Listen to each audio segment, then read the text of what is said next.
베드로전서 3장 13절에서 15절 말씀입니다. 신약성경 380면 베드로전서 3장 13절에서 15절 말씀. 또 너희가 열심으로 선을 행하면 누가 너희를 해하리요. 그러나 의를 위하여 고난을 받으면 복 있는 자니 저희의 두려워함을 두려워 말며 소동치 말고 너희 마음에 그리스도를 주로 삼아 거룩하게 하고 너희 속에 있는 소망에 관한 이유를 묻는 자에게는 대답할 것을 항상 예비하되 온유와 두려움으로 하고. 아멘. 감사를 드립니다. 오늘 말씀은 주님이 주인된 삶이라는 제목을 잡아보았습니다. 우리가 이 본문을 이해하기 위해서 유대 왕 아하스의 기사 이사야서 8장으로 넘어가면 우리가 이해하기가 쉽습니다. 유다 왕 아하스 때에 아스루와 시리아라고 하는 양대 세력이 있었죠. 그래서 아하스 왕이 어느 쪽에 붙는 것이 유리할 것인가 고민을 하게 됩니다. 아스루에 붙을 것인가 시리아에 붙을 것인가, 어떻게 하면은 그렇게 지혜롭게 해서 나라의 이익을 얻을 수 있을까, 이렇게 인간적인 생각을 하고 있을 때에 이사야 선지자는 이사야 8장 13절에 만군의 여호와 그를 너희가 거룩하다 하고 그를 너희의 두려워하며 놀랄 자로 삼으라. 세상 의지하지 말라는 겁니다. 여호와 하나님을 너희가 의지하고 주님으로 모실 때에 모든 문제가 해결된다. 이사야가 말씀을 전했습니다. 오늘 베드로는 고난당한 성도들입니다. 성도이기 때문에 고난을 당할 때에 마음에 번민이 생기게 되고 두려움이 생기게 되고 고민이 생기게 되는 것입니다. 그럴 때 너희가 세상에 어떤 것을 의지하지 말고 두려워하지 말고 오늘 15절 말씀에 너희 마음에 그리스도를 주로 삼으라. 그리스도를 주로 삼을 때에 모든 문제가 다 해결된다고 하는 것입니다. 우리가 이민자의 생활을 하면서 저는 그런 경우를 많이 보게 됩니다. 한국에서는 장로님이라고 아주 훌륭하게 신앙생활을 했는데 이민자로서 살아가다 보니까 삶이 고달프고 힘들어서 신앙은 어디 갔는지, 이민자의 삶은 한국과 다르기 때문에 신앙생활도 달라야 됩니다. 그런 경우를 많이 보게 됩니다. 하나님을 의지하지 못하고 세상을 의지하고 세상의 환경을 의지하며 나아가게 될 때에 결국에는 실패로 갈 수밖에 없는 것입니다. 우리에게 고난이 닥치고 어려움이 오게 될 때에 세상적으로 힘께나 쓰는 사람에게 줄을 닿으려고 한다든지 물질을 통해서 해결을 하려고 한다든지 어떤 방법을 통해서 해결하려고 하는 나의 삶의 주인이 주님이 되지 못하고 세상의 어떤 것으로 주인을 삼으려고 하는 경우가 많이 있습니다. 오늘 우리는 예수 그리스도를 나의 삶의 주인으로 삼을 때에 모든 문제가 해결될 수 있는 것을 성경은 우리에게 가르치고 있습니다. 우리의 두려움은 우리 가운데 있는 어두움 때문에 그렇습니다. 아무리 우리가 화려한 옷을 걸치고 보석으로 몸을 단장한다고 하여도 내 안에 있는 어두움을 몰아낼 수가 없는 것입니다.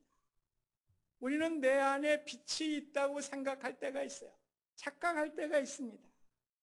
그래서 그런 착각 속에서 우리는 어떤 교양이나 도덕을 가지고 문제를 해결하려고 하는 경우도 있죠.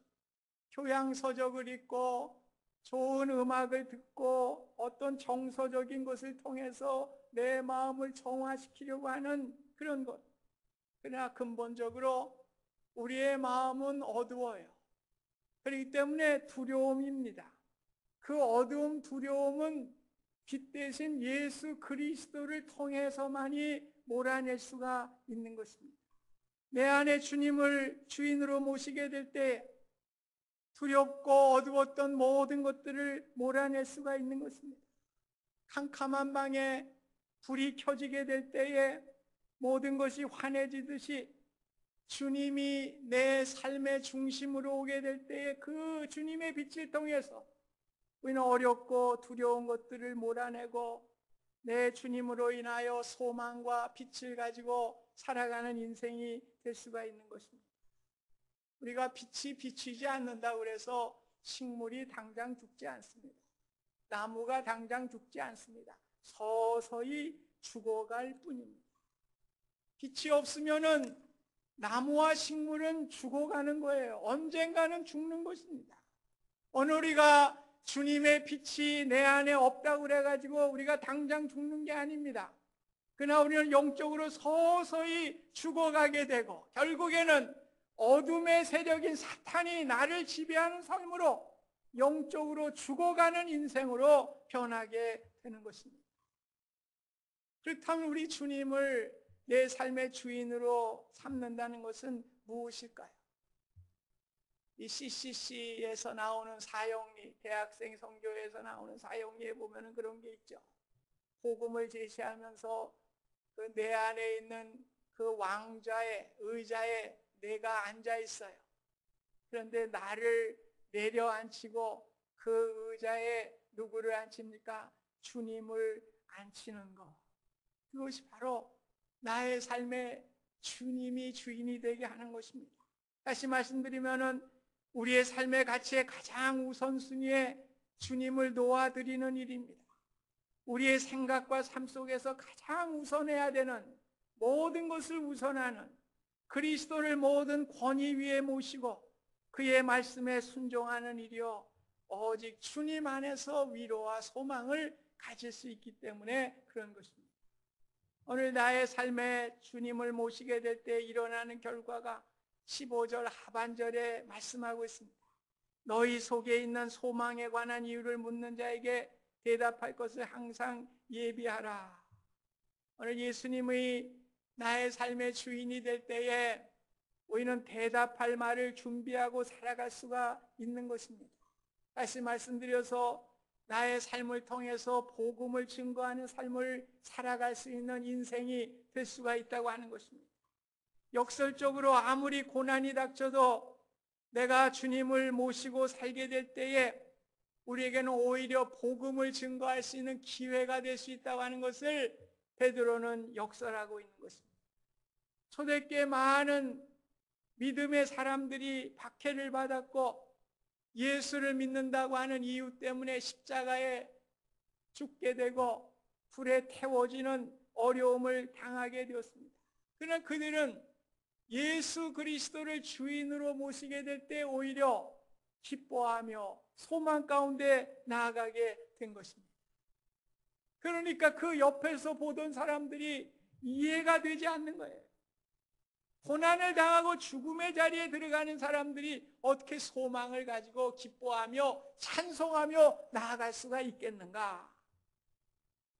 저들의 소망이 무엇이길래 이런 일이 가능한 것인가? 그들은 의아하게 생각했을 것이고 너희들의 소망이 무엇이냐? 아마 물었을 것입니다. 그때 그들은 대답했겠죠. 인생은 한 번 왔다 가는 것이 인생이고 누구나 죽을 수밖에 없는 인생을 살아가지만은 우리 주님께서 나를 위해 예비하신 천국이 있기 때문에 내가 죽는 것은 죽는 것이 아니요 영원한 삶으로 들어가는 것이다. 그렇게 이야기할 수 있는, 대답할 수 있는 것을 예비하게 되는 것입니다. 그리스도를 주로 삼아 거룩하게 하고 너희 속에 있는 소망에 관한 이유를 묻는 자에게 대답할 것을 예비하게 되는 아름다운 삶을 살아가게 되는 것입니다. 사도행전 9장에 보면 바울이 예수를 믿는 자들을 핍박하고 결박하기 위해서 다메섹으로 가게 됩니다. 다메섹으로 가는 도중에 부활하신 예수님을 만나게 되고 그 강렬한 빛에 의해서 그의 눈이 멀어지게 됩니다. 그는 사흘을 볼 수가 없었습니다. 식음을 전폐하고 열병을 앓게 되는 모습이 기록이 되어 있습니다. 예수님을 만나는 그 순간 사도 바울은 사랑에 빠지게 됩니다. 일평생 사랑의 소경으로 살아가게 됩니다. 그때 열병을 앓았듯이 일평생을 주님을 사랑하며 열병을 앓듯이 신음하면서 그 사랑을 추구하며 살아가는 아름다운 인생으로 변하게 되었습니다. 그래서 그는 고백합니다. 빌립보서 1장 20절 21절에 보면 나의 간절한 기대와 소망을 따라 아무 일에든지 부끄러워하지 아니하고 지금도 전과 같이 온전히 담대하여 살든지 죽든지 내 몸에서 그리스도가 존귀하게 되게 하려 하나니 이는 내게 사는 것이 아니라 죽는 것도 유익하니라. 로마서 14장 8절에는 우리가 살아도 주를 위하여 살고 죽어도 주를 위하여 죽나니 그러므로 사나 죽으나 우리가 주의 것이로다 고백하고 있습니다.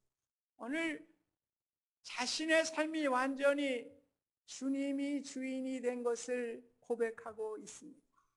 예수님을 주인으로 모시고 살아가는 사람은 자신의 살아온 삶의 방식이나 경험이나 지식이나 재물이나 문화나 기득권이나 사회적인 지위를 가지고 살아가는 것이 아니라 모든 것을 다 배설물과 같이 여기면서 오늘 주님을 주인으로 모시고 주님이 가진 생각과 말씀과 사고를 가지고 살아가는 사람입니다. 거지가 왕자나 공주의 옷을 거쳤다고 그가 왕자나 공주가 되는 게 아니죠. 내 삶의 주님을 모시지 못하면 여러분이 아무리 껍데기의 무늬가 그리스도인 척하지만은 그 사람은 그리스도인이 아니죠. 거지가 뭐 왕자복이나 공주 옷 입는다고 그래서 왕자와 공주가 되는 것입니까? 절대 아니죠. 그러나 우리가 비록 거지 옷을 걸치고 있다고 해도 이 사람이 예수님을 나의 삶의 주인으로 모시고 사는 사람은 진정한 그리스도인이 되는 것입니다. 우리는 내 자신을 돌아보면서 착각 속에 사는 분들이 많아요. 망상증에 사는 분들이 많아요. 내가 그리스도인이지 그렇지도 않으면서 그걸 우리가 그리스도적 왕자병, 공주병 가진 사람이라고. 내 자신을 점검해 봐야 돼요. 내가 왕자병에 사로잡혔나 공주병에 사로잡혔나. 망상이에요. 망상. 내 진정 주님이 주인이 되지 않으면 내 삶의 전부가 무엇이냐 그럴 때 예수 그리스도의 생이 내 삶의 전부입니다. 주 예수보다 더 귀한 것이 없습니다. 이렇게 고백하지 않는다면 오늘 우리는 가짜입니다. 왕자복, 공주복 입은 척하는 망상에 빠진 사람들입니다. 그리스도인이란 안디옥 교회로부터 붙여진 이름이죠. 그래서 세상 사람들이 경멸하는 의미로 쓰였어요. 우리는 얼마나 그 그리스도인의 이름에 걸맞게 살고 있습니까? 오늘 우리가 자녀들을 교육하고 또 자녀들에게 공부를 시키고 뭘 할 때 우리가 어떤 도이기 위한 교육을 하고 계십니까? 아니면 예수님을 주인 삼아서 예수쟁이로서 하나님의 영광을 나타낼 수 있도록 우리가 교육을 하고 있는 것입니까? 오늘 우리 자신에게도 질문을 던진다면 우리가 이민자로서 피나게 노력을 하고 고된 인생을 살아갑니다. 여러분의 이민자의 삶이 과연 나의 개인적인 물질적인 부요함과 개인의 행복과 안락을 위해서 살아가는 것이라고 하면 오늘 그것은 그리스도를 내 주인으로 모시지 못한 사람일 것입니다. 우리 민족이 고난을 받던 일제 때에 이용도 목사님이 쓴 예수주의라고 하는 글이 있습니다. 예수다. 우리의 신앙의 초점은 예수다. 소망도 예수요, 인내도 예수요, 기도에도 예수요, 찬송에도 예수다. 떠들어도 예수요, 잠잠해도 그저 예수뿐이다. 생시에도 예수, 꿈에도 예수, 그리고 또 잠꼬대에도 예수다. 먹어도 예수요, 입어도 예수요, 자도 예수요, 일하여도 예수다. 예수는 곧 우리의 모든 것에 모든 것이요, 또 우리의 생명이다. 만일 사람이 온천을 얻고도 이 생명을 잃어버리면 아무 이익이 없게 되는 것이다. 그런 글을 썼습니다. 오늘 우리가 주님을 내 주인으로 모시게 될 때에 오늘 15절 하반절에는 온유와 두려움으로 하라고 그렇게 권면을 하고 있습니다. 여기 온유라는 말의 뜻은 사실은 하나님께 신실한 거예요. 신실한 거. 또 두려움이라는 것은 하나님을 경외하는 것이죠. 그것을 합치면은 신실하게 하나님을 경외하는 삶을 살아가야 할 것을 말씀해 주고 있습니다. 오늘 사람들은 두려움을 없애기 위해서 여러 가지 방법들을 사용합니다. 돈을 많이 가지면 두려움이 없어질 것이라고 생각해서 물질을 쌓는 일을 하게 됩니다. 그런데 물질을 많이 가지면 가질수록 더 마음의 평안이 없다고 그래요. 저는 안 가져봐서 모르겠지만 그렇다고 그래요. 권력을 가지면 두려움이 없을 거로 생각하고 권력을 주게 되면 그럴 것 같은데 더 두려워집니다. 세상에서 많은 것을 이룬 사람들 보면은 경호원 숫자에 따라서 달라져요. 가수를 해도 대단한 가수는요, 경호원이 많아요. 마이클 잭슨 같은 사람 보십시오. 이 보디가드가 많아요. 그런데 두려움은 더 쌓이게 되는 것이죠. 보디가드가 많다고 그래가지고 두려움이 없어지는 게 아니에요. 더 두려움이 쌓이게 되니까 역설적으로 하면 더 많은 경호원을 두게 되는 것입니다. 두려우니까, 나를 해칠지 모르니까 더 많은 경호원이 필요한 것입니다. 오늘 우리는 예수 그리스도를 나의 삶의 주인으로 모실 때만이 우리가 평안한 삶을 살아갈 수가 있는 것입니다. 빌리 그레함 목사님이 자주 쓰는 예화가 있어요. 이 안데스 산맥에 대한 예화인데요. 안데스 산맥이 이 난기류가 많은 곳이랍니다. 그래서 비행 조종할 때 굉장히 힘든 데가 안데스 산맥이래요. 그 안데스 산맥을 넘어가는 비행기에 승객들이 탔습니다. 아니까 그날도 난기류 때문에 비행기가 흔들리고 심하게는 뭐 한 100m, 20m 쿵쿵 이제 강하를 해야 돼요. 그러니까 거기에 탔던 사람들이 뭐 두려워서 아주 얼굴이 새파랗게 질리게 되는 것이죠. 그런데 한 소년이 그 기류에 의해서 비행기가 뚝뚝 떨어질 때 신바람 나게 아주 노래하는 거예요. 이 소년은 무섭지도 않은가. 그런데 비행기가 이제 안정권을 찾았을 때 승객들이 소년에게 물었습니다. 얘야, 우리는 무섭고 두려웠는데 왜 너는 무섭지 않고 신바람이 나서 그러느냐. 그럴 때 그 아이가 네, 이 비행기 조종사가 우리 아빠예요. 아빠를 조종사로 뒀으니까 아빠를 전적으로 신뢰한 겁니다.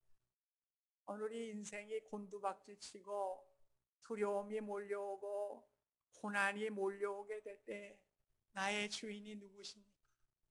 우리 하나님이십니다. 우리 주님이십니다. 오늘 주님만을 믿게 될 때에 아무리 곤두박질 쳐도